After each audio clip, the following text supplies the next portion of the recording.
Hey guys, so let's solve the save people problem first. So basically you have a grid and the infected cell will be given. The infected cell can affect four of its nearby infected cells to the right, left, up and down.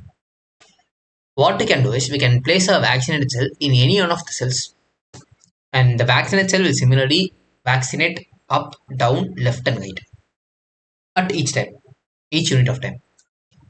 So our job is to pick the vaccinated cell in such a way that the total number of vaccinated cells are maximized. An infected cell cannot be vaccinated and a vaccinated cell cannot be infected. So let's see what is the optimal way to pick the vaccinated cell. So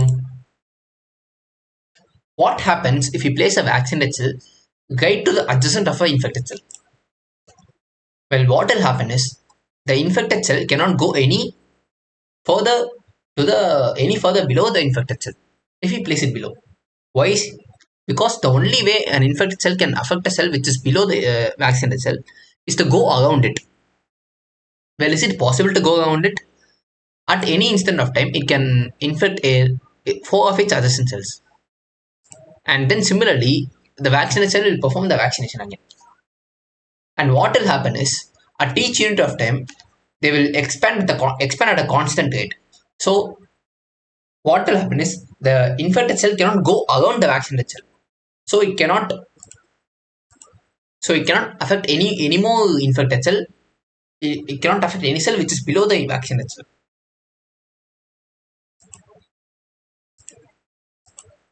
So yeah, what we can do is we can place the vaccinated cell in any one of the four adjacent cells of the infected cell. What will happen is it will basically cut off 1 degree of freedom to the infected cell. It can move either only in up, left, and down if you place it to the right.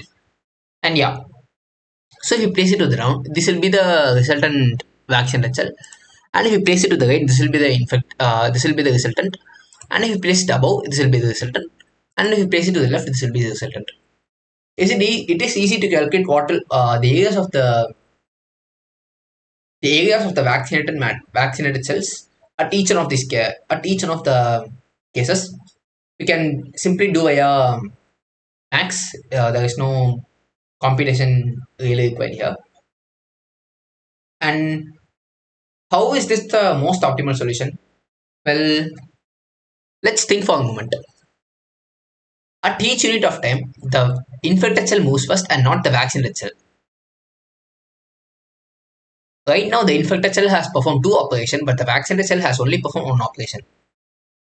What will happen in this case is the number of operations that the infected cell can do is more than or equal to the number of operations the vaccinated cell can do. Because of this, the only way in which you can maximize your number of vaccinated cells is to cut off a degree of freedom to the infected cell. That is the thought process behind choosing this solution. And I think it gives a good intuition to you as to why we have to pick either one of the four adjacent cells of the infected cell. If you are still having any doubts, you can feel free to comment. And let's look at the code now. And it basically we are calculating the area if we place it above. We are calculating the area if we place it down. If we are calculating the area if we place it to the left, and we are calculating the area if we place it to the right. And we are picking the maximum of all of these areas. And that will be the output. Let's submit it now.